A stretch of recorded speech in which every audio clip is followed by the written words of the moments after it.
This looks like a hemlock, but it's probably a fir, sort of twisty.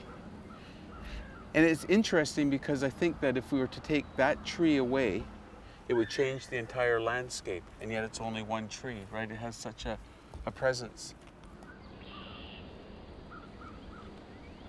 I have to accept that I am not the supreme, important, and sole occupant of this planet.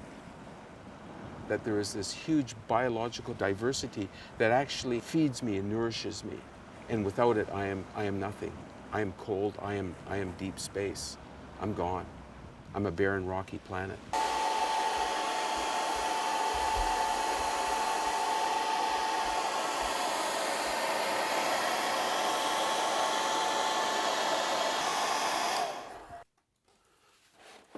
I think it's interesting how Indigenous identity is used to sort of form a Canadian sense of self.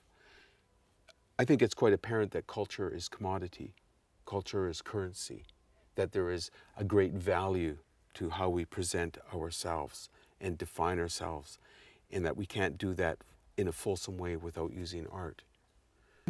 Oops. So this particular hood, I call it a raw hood. The final coat of polymers has not been applied to it. So when we're finished, it will sparkle. I'm so impressed with the amount of design, both aesthetic and engineering, that goes into the creation of automobiles. I'm also drawn to the way that we interpret cars as indicators of wealth and social ranking. I think that humans create icons for purposes that we may not always understand. We have Greek myths, and we have named the constellations and galaxies after these stories. What are these stories about? What are these icons? How do they serve us as parables? I'm not nearly wise enough to dismiss these icons and say, well, I don't understand it, so it must be a pile of hoo-hoo.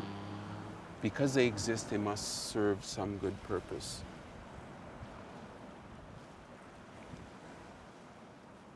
This is a whale rib that I took off the beach, and I started to shape it like a sword.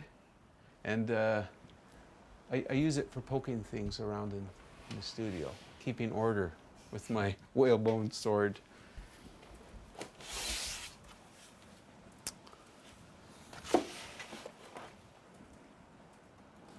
This is the original sketch for Psy. This is how it started off, as a little sketch. And the process of moving from here to the final piece involves numerous people, numerous professions, a lot of back and forth. It's a complex process.